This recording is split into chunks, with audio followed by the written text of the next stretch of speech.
Good evening, everybody. We're here live. We're not on the streets today. We are live here from the studio. Today we got a very special stream, a very special conversation we're gonna have today. A lot of things have been happening here in the United States, around the world, and to make this all work today, we're gonna bring on a special guest. His name is Friendshot Blue. You guys have all seen him before. He's been here on the channel. I believe now this will be his third time coming on the channel. We first originally met him at the DNC when me and Burger T. Jones were at the DNC. Friendshot Blue was there as well. We spoke with him, and ever since then we've been very intrigued by what Friendshot Blue has to say. He calls himself a modern day seer, some kind of revelator, breaks down codes. He sees, he believes he sees into the future, and he's able to decode things. And some of the things he does say is quite incredible and very impressive sometimes. So we're going to bring him on today. And just first off, we've seen a lot of things going on right now with Donald Trump. He's been not exposing, but he has been putting out a lot of plans, and he has been telling everybody who his new cabinet is. Right now, he has picked a lot of his cabinet right now. Bring him up here onto the screen to show you guys everybody inside of his cabinet right now. He has been bringing a lot of people on right now. I think the biggest, most controversial picks have been Matt Gaetz at the Attorney General, and me personally, I'm most excited about Elon Musk and Vivek, and them being in charge of the Department of Government Efficiency. And the person who I think may make the biggest change here out of everybody is Tom Homan, the new border czar. We're gonna be bringing on Friendshot Blue right now. He's gonna be hopping on, and we will be talking about everything that he has been seeing, what he's been decoding these past few days, and things are gonna get interesting. We're gonna talk everything from Trump's cabinet to Kamala Harris is now in $20 million in debt. She raised $1 billion, and now she's in debt. Let me know how that makes sense. Kamala Harris, she's quite the businesswoman. Let's just say that.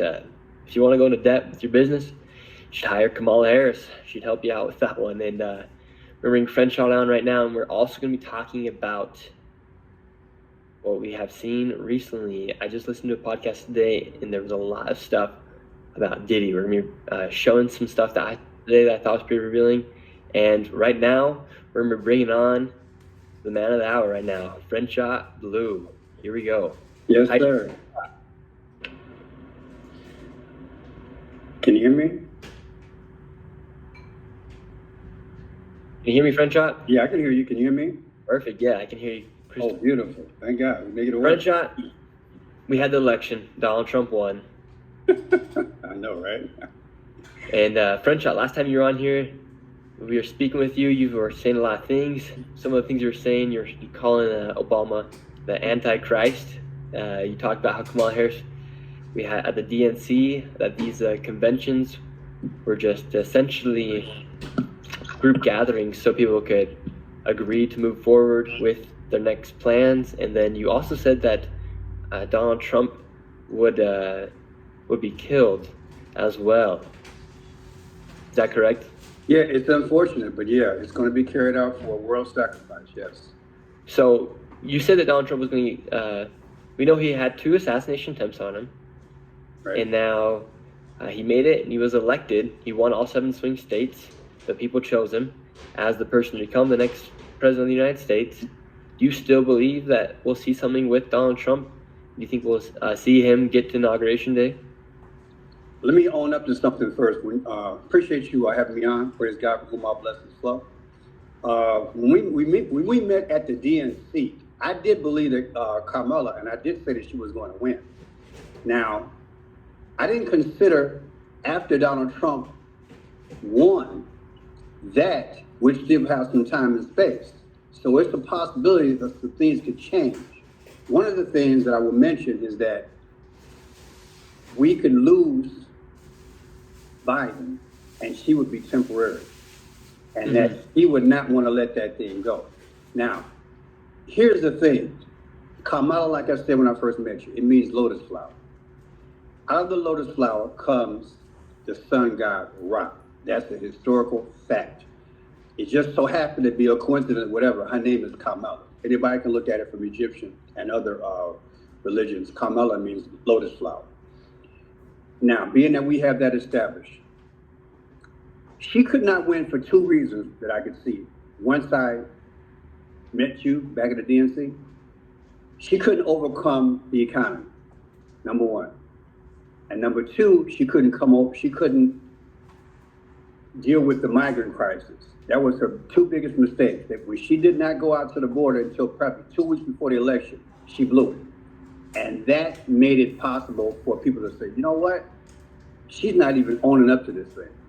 And so to me, that's one of the main reasons it changed. Then you got to remember, she didn't go to the dinner in New York that everybody historically has went to as a candidate for president, except back in the day, Walter Mondale.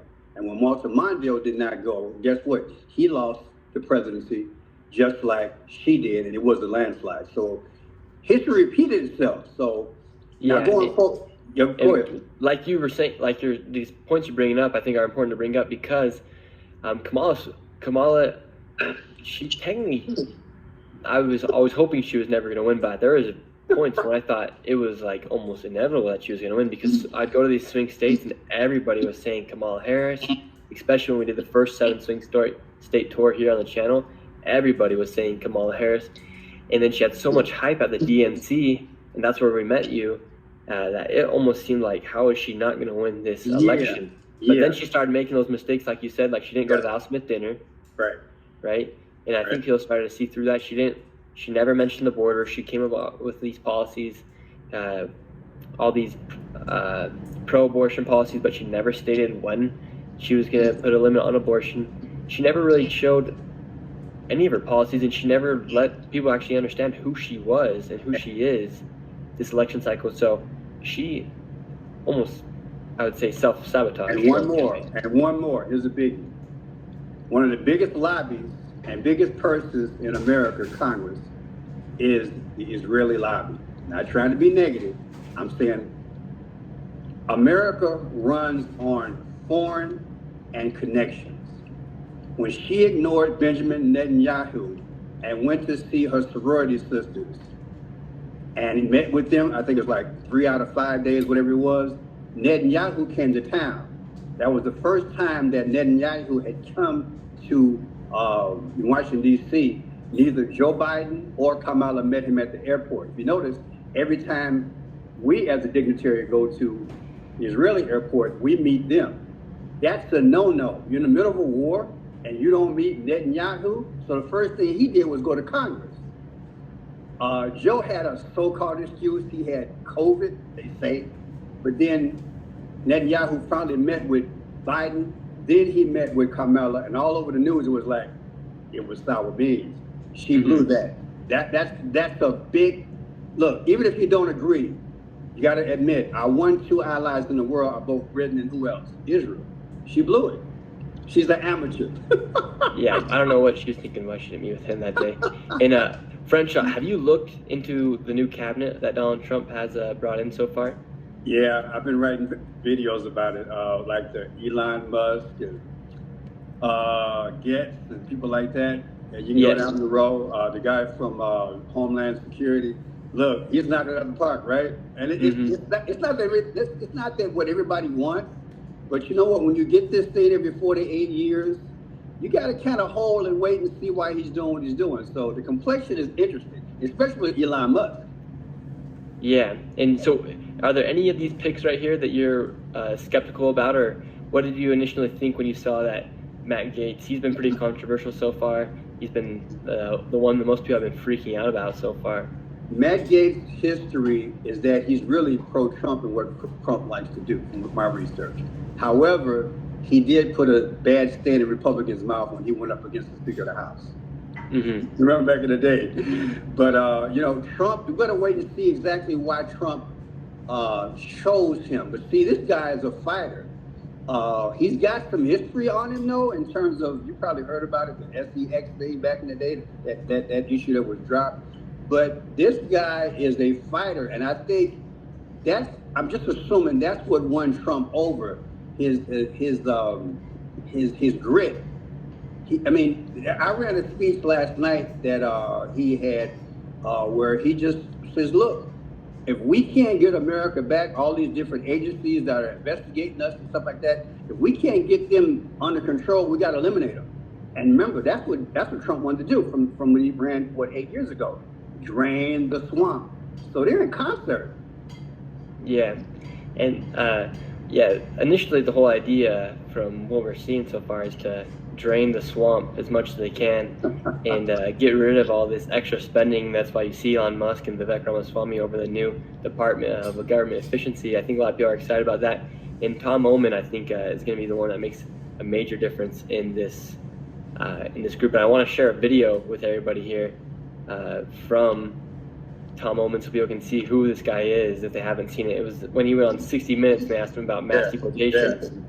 And this one was a pretty, I mean, this guy doesn't mess around. No, he's the bulldog. He really is. Here's the segment right here. We have seen one estimate that says it would cost $88 billion to deport 1 million people a year. I don't know if it's accurate or not. Is that what American taxpayers should expect? What price do you put on national security? Is that worth it? Is there a way to carry out mass deportation without separating families? Of course there is. Families can be deported together. Yeah, were you able to hear that, Frenchot? Oh yeah, I heard it loud and clear. Yeah, when he talks about the mass deportations, this guy is not going to hold back to anybody. I mean, if I saw him at the border, I'd probably turn around myself too. But what he's saying is he's not afraid to deport anybody, and the cost of this mass deportation effort they're going to go through with, there is going to be essentially no limit as to how much they're going to spend in order to protect America. Yeah, the cost is anybody's business. Trump is a businessman. I'm sure he'll figure out a way. Look, we're what, 35, 36 trillion dollars in debt. We got money somewhere. I put it to you like this. Biden handed us a tumultuous situation. I've done about 2 or 3 videos where I've covered that, where I believe that if they felt they couldn't win, they would hand us a literal hell that we would have to fight ourselves out of. When I say us, I'm not just talking about Republicans. I'm talking about people who want to be free, people who want money in their pockets, people who want to get back, have their taxes lower. We the people who are tired of being check to check or less than that. People who are free-loving Americans are tired of the position that we're in. And the reality is that you just watched the news 2 days ago. Inflation just went up. They waited to show that number after the election. Inflation went up again. And already in California, other states, they're talking about putting the gas tax and other thing in about 8 to 10 states. So things aren't, look, it takes about 2.5 to 4 years for any of those policies economically to ripple through the economy. That's just a fact. So we're not through seeing Bidenomics do damage. What I'm saying is that I believe they caused so much hell in case they could not win that the next time around they can play the blame game and say, look, you didn't get it done, now elect me president. They have made it very bad. Now, how do you get this money back? Well, they're spending X amount of money per day. In Chicago alone, they've spent over $660 million alone. We got a deficit here in New York, Chicago, all of our big cities, not just because of illegals, but that's a big part of it. Over time, that thing will fix itself, but I'm with him. At what price? We didn't come about the fentanyl, the rapes, the robberies, everything. Look, Biden gave us a problem, and it's going to be a headache to fix, but I believe he's got the right guy up in there and some other people in there. It's got to be done. Look, the difference between regular presidents and statesmen is that they think long term. This president is thinking like a statesman. You're thinking beyond just me being there for 4 years. What kind of effect will I have? The hell with my legacy. What policies can I put in place that will have a duration where it still have positive things for the country? That's why I believe the best of the best, the hard-nosed, questionable people, because we got to get it done. Because look, when Trump was in Newark, I hate to dog this thing out. I don't know if you remember this. When Trump was in New York, I think it was the second or third time he was on trial for his 34 indictments. During the intermission, he said, If Carmela or Joe gets back up in there, we're going to have a 1929 crash. He's not telling us everything. He knows we're already. I study economics for a hobby, and I can tell you, we're already on borrowed time. $36 trillion in debt, we can't even pay the interest on the debt. That's how bad we are right now. So do you think Trump will be able to fix any of that as far as reversing the Bidenomics? Because we know it has gotten so bad, but it seems like every single time that they say that we don't have money, they just go and find more money. You've heard so when I read stuff about the trillions of dollars in debt, it's hard for me to even understand what is even happening, because if they have enough money to send billions of dollars over to other countries, spend trillions of dollars on certain bills, what's one more trillion dollars in debt? I'm gonna give you a quick story. All right. I just did a video about 4 days ago on a guy named Astor. You probably heard about the Titanic back in the day. There were about 4 or 5, maybe 6 millionaires on the Titanic. The Titanic, the story is this. They were supposed to have a meeting about the pros and cons of the Federal Reserve. The majority of the millionaires who were supposed to get on the boat, Titanic, did not get on there. The most wealthiest individual in the world, well, in America, was a guy named Astor, A-S-T-O-R. He owned 40%, I believe, of the bonds in relation to real estate. He got on the Titanic. 4 days later, it sunk. Why is that important? He was trying to stop the Federal Reserve. Do you know, back in the day, we had a central bank similar to the Federal Reserve. I forgot the name of the president, but he stopped it. And we were able to pay our bills and never got on in debt. We didn't get in debt until we started the Federal Reserve, December of 1913. Now, why do I bring up Astor? I'm trying to remember my thing. Astor has something in common with Trump. Trump is trying to stop the Federal Reserve. Astor was trying to stop the Federal Reserve. And Astor's, you know what? Give me a second. I got to get this right. I got to get it right, because it's a mind blower. My mind is like crazy. Yeah, and I was listening to the thing today with all this money that they... Astor's date of birth, millionaire. I was listening to this thing today that what's going to be so great about this DOGE, the Department of Government Efficiency, with Elon and Vivek is there, and going to be the ones that are going to be heading this project, is that they're going to be cutting off some of the ridiculous spending that gets spent on federal issues that get passed here inside the United States. I read something today that they're giving hundreds of thousands, millions of dollars to weird projects. In Massachusetts, for instance, they gave $850,000 to a retirement home for gay people. Like, they also gave... So we'll stop it there. What I just found out, this is the Astor connection. See that says John Jacob Astor? John Jacob Astor, the guy who got on the Titanic and died, he owned 40% of the real estate around the world. Look at that. His birthday was July 13th of 1864. Why is July 13th important? Guess what? Didn't Trump get his ear hurt on July 13th? The other similarity, John Astor was trying to go against the Federal Reserve. And didn't Trump go after the Federal Reserve indirectly? And I did a video this past week where the Fed chairman was asked, if Trump asked you to step down, would you step down? He said no. So there's history repeating itself. They got rid of Astor. So what do you think the fate of Donald Trump is? It's deep. July 13th, 1964, Astor. On the Titanic, mysteriously, who is the wealthiest man. Trump is wealthy. They both got that in common. And he was standing in the way of the Federal Reserve. And the Federal Reserve arguably is the one that's put us in debt, giving out free money instead of us being fiscally responsible since the 1900s. A few $1 million to Egyptian students so they could pay for their college loans. Not Egyptian students that are living here inside the United States, but people that literally live in Egypt. When I was your age, I covered economics like nobody's business.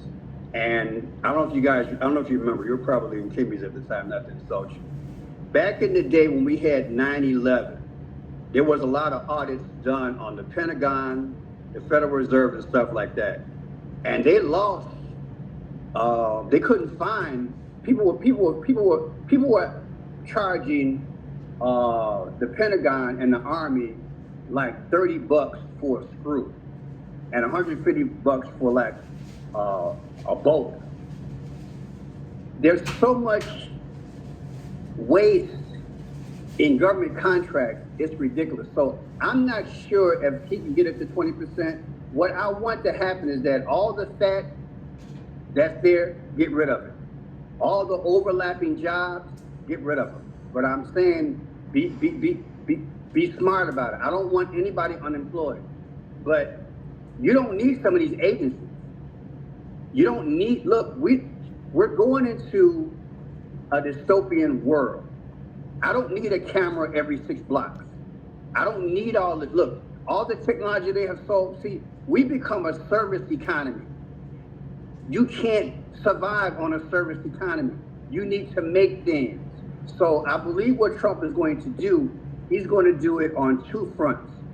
He's going to cut the waste, then he's going to start making things, and he's going to do the tariffs. Look, do you know how long it's taken to get this position? We're talking about Papa Bush and what is his name? Clinton, through NAFTA and CAFTA, put us in. When we set up over 40% of our factories overseas, that's when we lost our country. There was a guy named Ross Perot who was running for president. He was a billionaire. He had funny little ears and he teased me. Go back and watch this. At the debate, he said, if you don't get the businesses back in America, you're going to hear a giant sucking sound in the future. Anybody my age has seen that campaign. The guy was a prophet. He says, look, I have nothing to lose. I'm going to tell you the truth. Elect me as the president of the United States. I can fix this.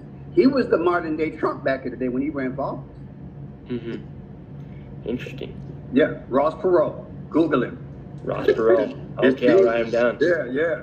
And Crenshaw, something that a lot of people wonder, and something I've been wondering these past few days, is now that the news came out that Kamala Harris has literally ran her campaign into debt. She was raised over $1 billion. She raised the most out of anybody in history that has ever ran for president.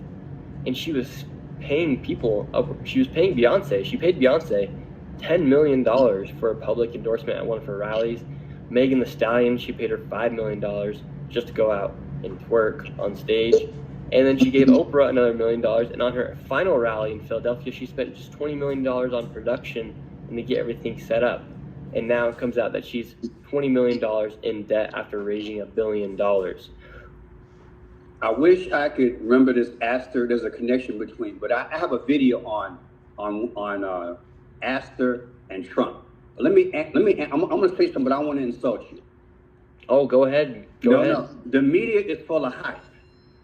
I used to be part of the media, okay? I did radio, I've done television, I've written for newspapers and magazines. I'm not the best of the best, and I'm out of the media for 40-some years. Let me tell you something about this. Not only are we experiencing a loosely knit takeover in America, it also includes the media. Don't believe, remember the song back in the day, Don't Believe the Hype? Yeah. This debt that she has nothing to do with her. Now, what do I mean? I got to take you back. We just celebrated Veterans Day, right? Okay. Biden laid the wreath of the unknown soldiers at Arlington National Cemetery, right? 2 days ago, right? Yes. Okay. Guess what? 78 days before that, you know who was at the same Arlington National Cemetery? Trump, right? Remember they had the little thing about why is he there and all of those scuffling with his people? Remember all that? Yeah, everybody got mad at him. It was 78 days in between. How old is Trump? 78. Thank you. They talk in symbols. Why do I bring that up? I have photographs, and you can Google them. When he was at the cemetery, he stood over about 3 different burial plots. The one that was directly under him, the name was Hoover. We had a president named Hoover. What was Hoover known for? The 1929 Depression. What am I connecting?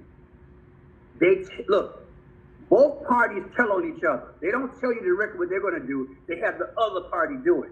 So to me, what they did was symbolically they had Trump go to Arlington National Cemetery, stand over a plaque that said Hoover. That was code that economic crash is coming. So when you heard about Carmela being in debt, you know what you need to understand? Do you know Hoover died on the same day that Carmela was born? Really? November 20th. Google it. So what does that have to do with Kamala then? They talk in symbols. God gave me the look, man. God gave me the clues, codes, colors, confirmation time, and the date and conclusion. When Trump went there, 78 days later, Biden was there, and a few days later, they said she was in debt. The key word is debt.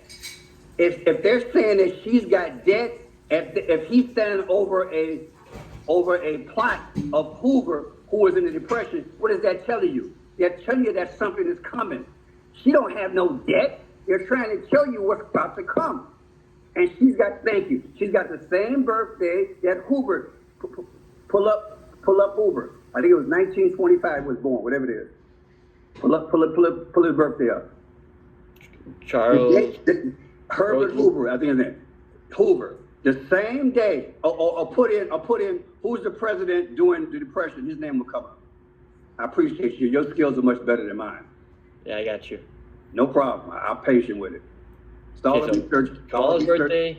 Kamala's birthday is October 20th, and so is his. His is August 10th. His death date. Boom. Should come up in a second.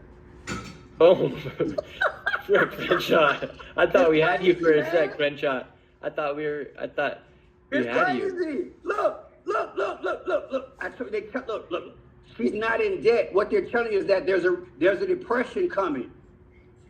There is a depression in there. Look, I decode. This is what I do. I'm doing for 40 some years. When I hear the news, I see beyond what they say. And you got to remember, what did they say? They said she spends $450,000 a day. What is 45? That's Trump's number, isn't it? That's when he was That's president. the clue. And what else did they say? They said that, what was the other number? Oh, $20 million in debt. Do you know the 20th letter of the alphabet is T for Trump? Wow. They told you in the story what they were doing. And so, Crenshaw, when you see these numbers come up, and I mean, I don't know a ton about numbers and like decoding stuff and and how much we can trust these decodes, but know, right? when you do bring up all this stuff, it is interesting. I thought we just about had you with the birth date of Herbert Hoover. It turned out it was his death date and same birth date as of Kamala Harris. Right. In debt. And you bring that back, and it is 78. Donald Trump, 78 years old. Right. And then 45 for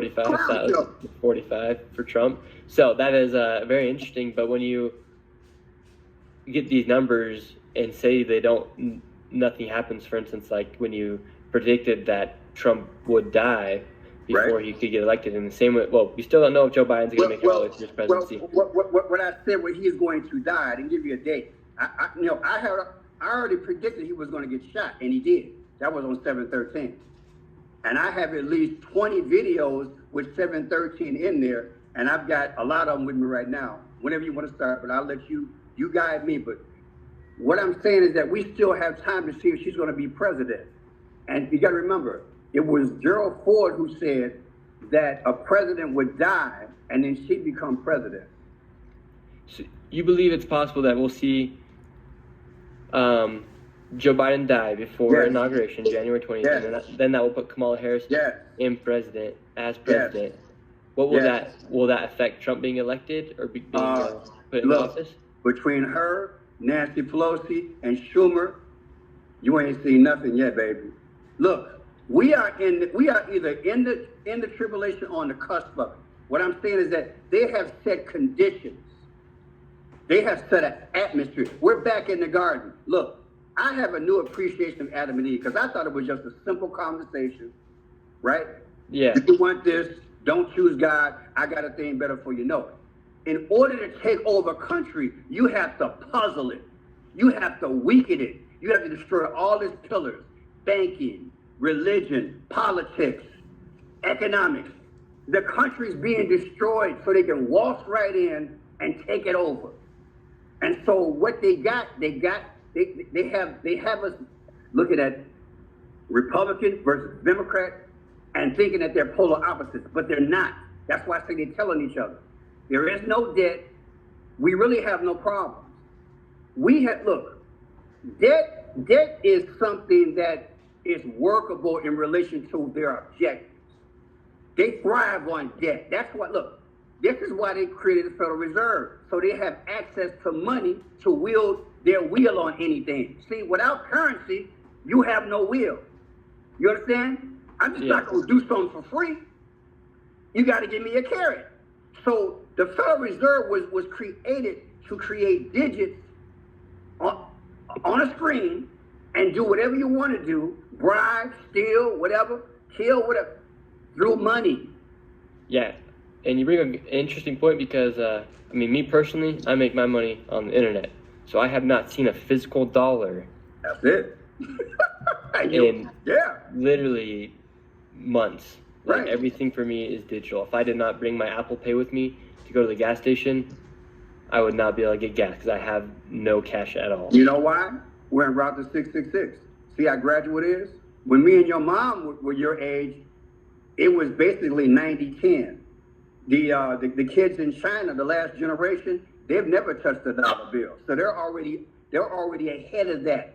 They're already ready for the 666. Plus, they already have a thing called a credit, social credit score, where if you don't do something that the government likes, boom. Instead of you being able to drive, you got to take the bus. Yeah, China already has the social credit score. That's and, where we're going. And that's where they would essentially, like I've heard, like carbon footprint and stuff like that. There you go. And that's where they can That's track it. you essentially forever. But with the money part, so with Kamala Harris, if you think Joe Biden gets killed before inauguration, do you think if, say Kamala, like now we're kind of going deep into some wild conspiracies, but say Joe Biden does die before inauguration, right? Kamala Harris then would become the president. Right. And you think if she becomes president, do you think we could see her engage more into a civil war, not a civil war, but we could see her engage more into a war potentially with somebody in the Middle East, and then there'd be an uprising inside Congress, inside the Senate, like saying essentially there's too much going on to inaugurate a new president right now. You aced it. That's on the table in my mind. The Bible says when they say peace, peace, sudden destruction. Since it's been 8 days, I believe, since Trump won, right? You got the Middle East, you got China, you got a country I can't name on here because I may run this on my show, but you know the guy over there who's, doing his thing with the military. All these folks calling Trump saying, we want peace. What is it? Thessalonians says what? When they say peace, peace, look up, sudden destruction. I don't trust these devils on either side. Trump is a duelist.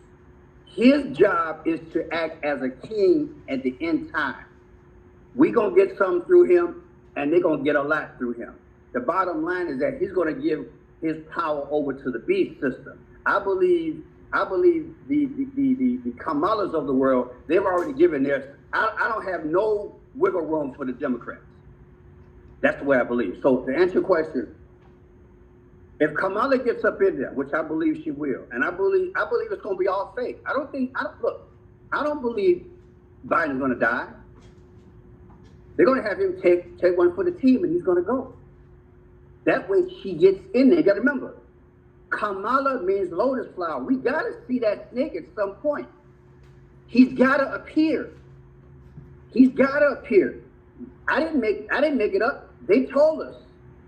Gerald Ford said, and there's another key. He was at the Hoover Library when he said that. And here's your snake. Here's your snake. This is the actual flower. This is the flower, and the snake comes out. See the head of the snake? There's the snake, and it comes out of the flower. There's the lotus flower right there. Lotus flower, there's the snake. It's got to come out at some point. Gerald Ford said that there would be a male president, a female vice, and in the future he would die and she would take it over. She'd be the first one. Then he also said that if a woman ever gets it, it's gonna be hard to get it back. So with that, I'm going with what he said. If that's true, we got what, about 65? I'm gonna look this up right now. Gerald Ford. Gerald Ford, October 18th, 1989. You can play his speech. He's at the Hoover Library. The same guy who had the Depression. 1999. 1989. 1989 speech. Right. We can play it if you want. A little girl asks him the question, and she's next to a little kid. He's got on purple sweater. Purple. That's a sign. Phoenician. The whole thing was Let's pull it up right here.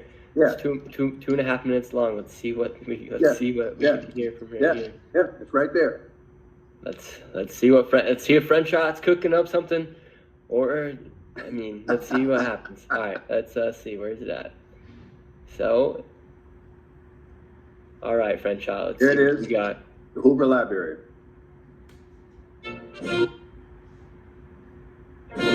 On October 18, 1989, in West Branch, Iowa, Gerald Ford, the 38th President of the United States, shared history with students from across Iowa. The visit was part of a conference on the role of former presidents in American society, sponsored by the Herbert Hoover Library and Museum and the Gerald Ford Library and Museum. Here's how these students took advantage of a rare learning opportunity. You go to the Thank podium you with very, very much. It's a very high honor and a very great privilege for me to come to West Branch and to participate in this conference, which is being held here at the Hoover facilities.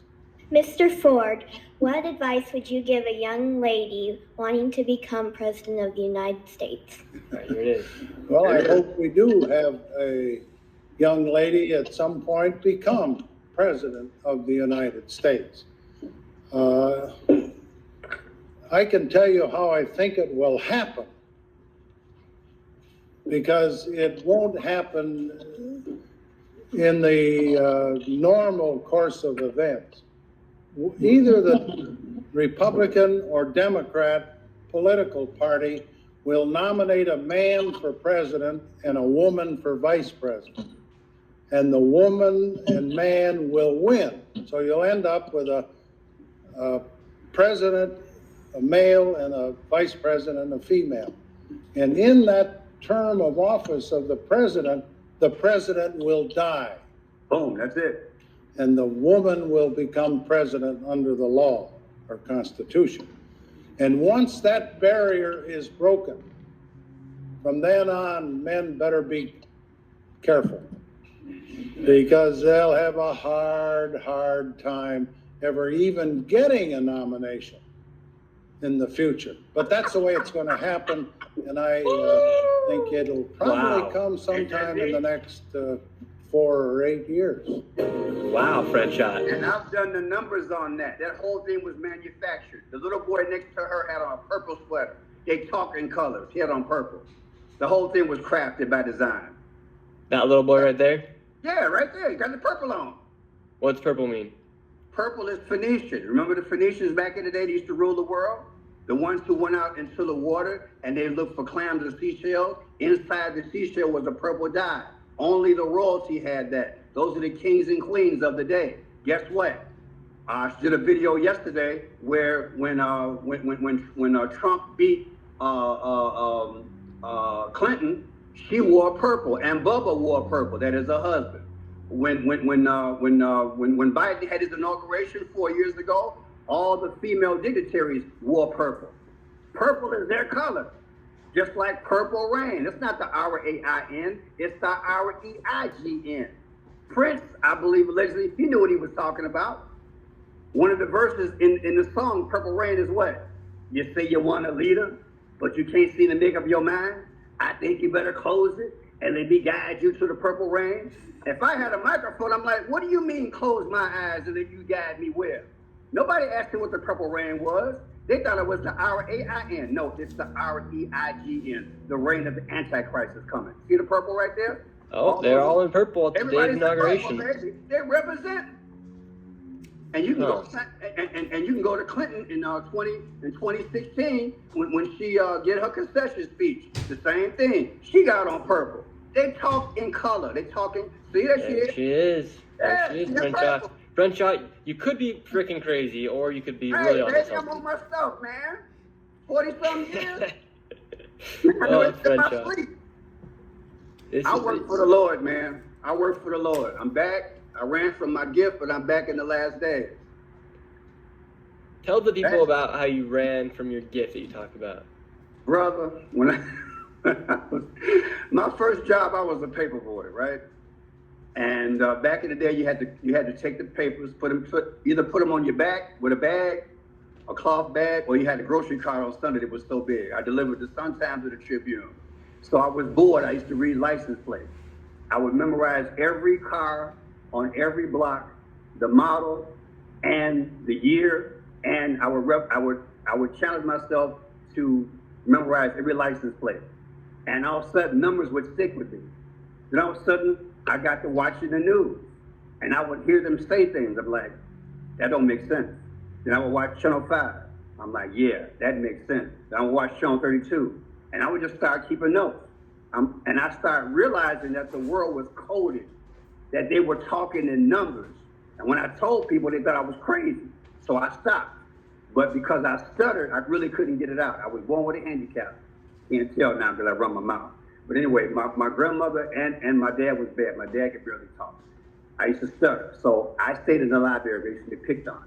And I used to read everything.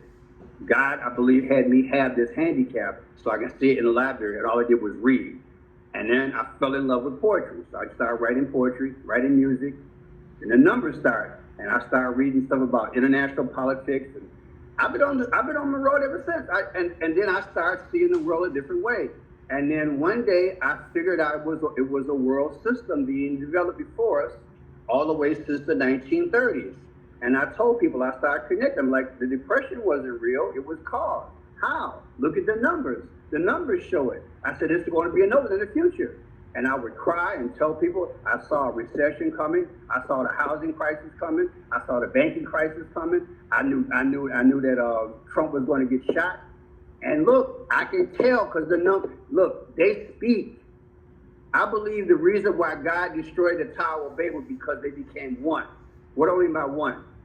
God did not want them to go to the another layer of heaven, right? You got certain divisions, right? The glass ceiling. As soon as they reached that point, you got to remember, during that period, I believe they probably had about 20 Elon Musk, and they tried to figure out a way to get up to the heavens. So what did God do? He confused their tongue, so they couldn't do what? So they couldn't act as one. So what did they do? A segment of them started keeping secrets. I theorized they didn't let the masses know what they were doing. So what they do? They started a thing called symbology. If you look historical, away from the Bible, but it's in the Bible, away from the Bible. All the factions back in the day, they talked with colors and symbols. When you go inside the caves, they drew. It was symbols, and they kept it to themselves. And that's how. Can you imagine having 1,000 people on Earth and only 10 know the plan? You can always conquer the 90% because they don't know what you're doing. You follow what I'm saying? And that's what they're doing today. As long as they talk in code, the masses never know what they're doing. But God gave me the gift since I was a kid. I see what they're doing. That's why I told you, she not in debt. That was about a bad economy coming because he was standing over Hoover's grave. And Hoover dealt with the Depression. Mm-hmm. It's all together. When you're ready to watch, I got about 3 films to show you. You're going to go home with a headache. I think a lot of the stuff you say, there has to be some truth to it. That morning, I predicted that Trump would win, and I'm going to show you the video. Crenshaw, someone's asking, do you believe in the Book of Enoch? I believe the Bible, and I do believe to a certain extent the Bible was tampered with, because I do believe that when Satan said he wanted to be like the Most High, I believe he went into administrative mode. I did that about 2 weeks ago in a video. So what I'm saying is that God's word is precious. There's enough in there to know that we do belong to him, that he did send himself in the form of flesh. And there are some things that have been taken out. There are lost books of the Bible, Ezra, stuff like that. But I stay with the basic 66. I've read those other things, but I'm not that biblical scholar where I want to use the word believe. What I want to concentrate on the last day is what I believe is going to get me to where? Heaven. That's why I'm just, look, I don't care how much I decode, how many things I break apart and get you to see. If you ain't ready to meet your maker, what I have to say means nothing. I respect those other books, but John 3:16, that's what it's all about. For God so loved the world that he gave his only begotten son, that whomsoever believe in him shall not perish, but everlasting life. That's what it's all about. And I had to learn what I need to do on YouTube. I was going to come on YouTube, talk about social, politics, economics. God's like, no, I need you to get people to understand these numbers in relation to salvation, because that's why he came. He came to save us from a system that's coming. All these movies, The Omen, 666, and Rosemary's Baby, talking about this doomsday 1984 thing coming. We need to have, what are we being saved from? They're not going to tell you that in the movies. They're going to scare the hell out of you. I come to give you hope and a promise, and it's in John 3:16.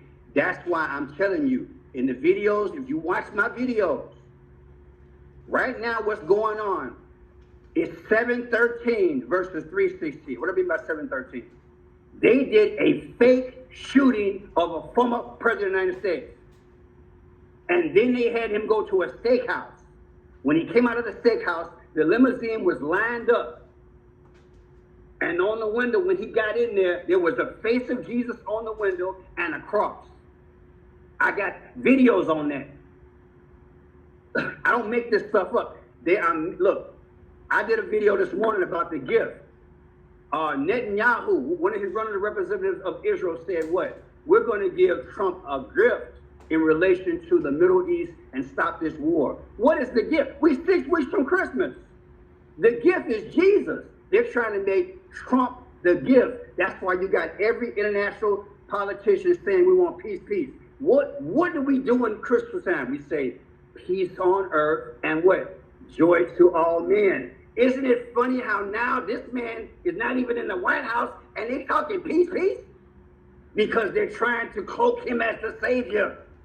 They're doing it right in our face, but we're so caught up in the image, we're going to fall for the trap. And I'm trying to get people to understand, we pushed him like Moses pushed Pharaoh. But this dude is working more so for the Antichrist system and not for us. You're saying that Trump's working more for the Antichrist system? Yes, because it might not even be him. We live in that day where you got to anticipate and suspect anything. You got serpent children on the planet right now, and they are in our White House and they are in our government. And until people can wrap their mind around it, they'll never understand what I'm talking about. Look, I didn't want to accept it. Yeah, because Trump, I don't believe that he is the savior or anything like that. But it is interesting. Trump has been in office. Well, he hasn't even been in office, but he has been elected to become the person in office. You received news that Hamas wants an immediate end to the war in Israel and in Palestine, and China wants a peaceful coexistence with the United States. Putin is now willing to speak